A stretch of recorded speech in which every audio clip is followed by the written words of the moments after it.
From the highest point on the continental map to the lowest realm of antebellum boughs, we flocked to our American birth. Maneuvering the roads paved in dirt and piercing clouds once idolized by our first as moments of serene freedom and peace. It was our diaspora.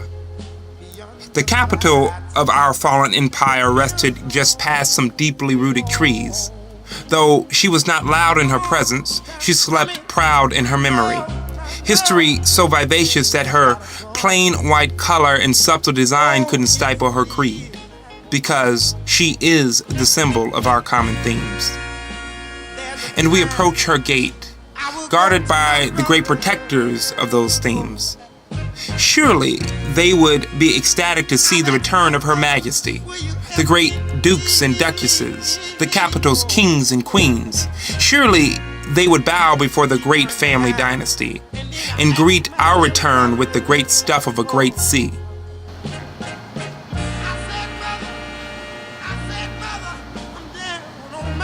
Perhaps they dance and sing in the tradition of our memories. Or perhaps their eyes would reflect the pains of our pains, and with shedding tears of sorrow for our 200-year exodus and exile, they'd thank God for the return of the creators of their hopes and dreams. After all, it was our common themes that lead their present being. And upon our proximity, the guard said, "Are y'all the people taking the tour?" Surely he was unaware. Clearly, he didn't know that it was he that was peering upon our throne. To this we say, our family name, loud and proud. Perhaps if he just knew the title that belongs to our collective scars. Nothing. He stares.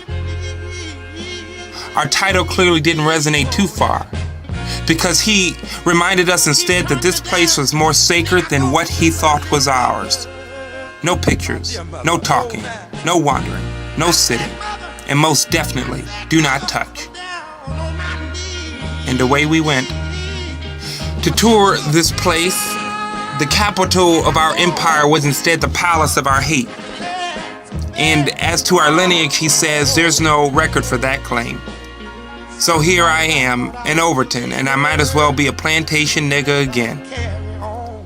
And my heart grew hard. My skin turned red. My mind began to do that thing our common minds always did. Now I know why her color remains so bland. Though we stand before the capital as truthfully as the blood underneath this beautiful brown skin, our capital remains silent and so colorless except for her vivacious red lips. And beyond that door lay the artifacts to our case, but to lay a finger on our birthright things is to warrant war upon our kings.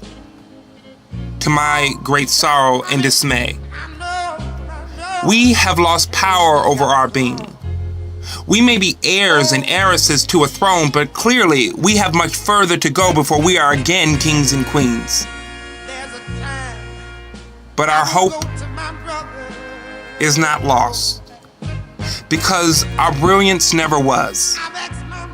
Our people are like the old-fashioned mashed potatoes made in our capital long ago.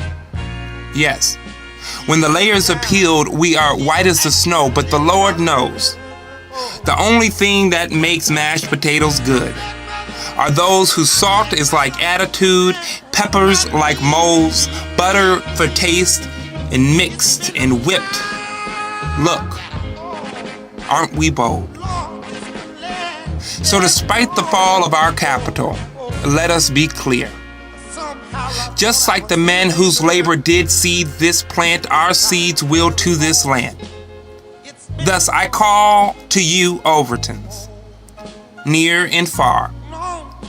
It is true that we have lost this battle, but a war has not yet begun. And it will be only through our due diligence.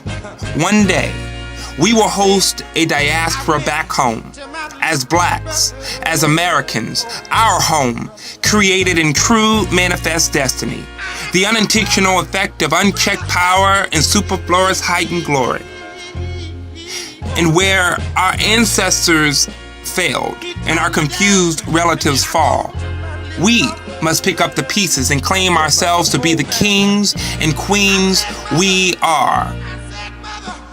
There are no better people to change this world of ours. We are the people of powerful, wealthy, and brilliant men. But also true is our anointed, unbreakable shackles to chainted, anointed men and women.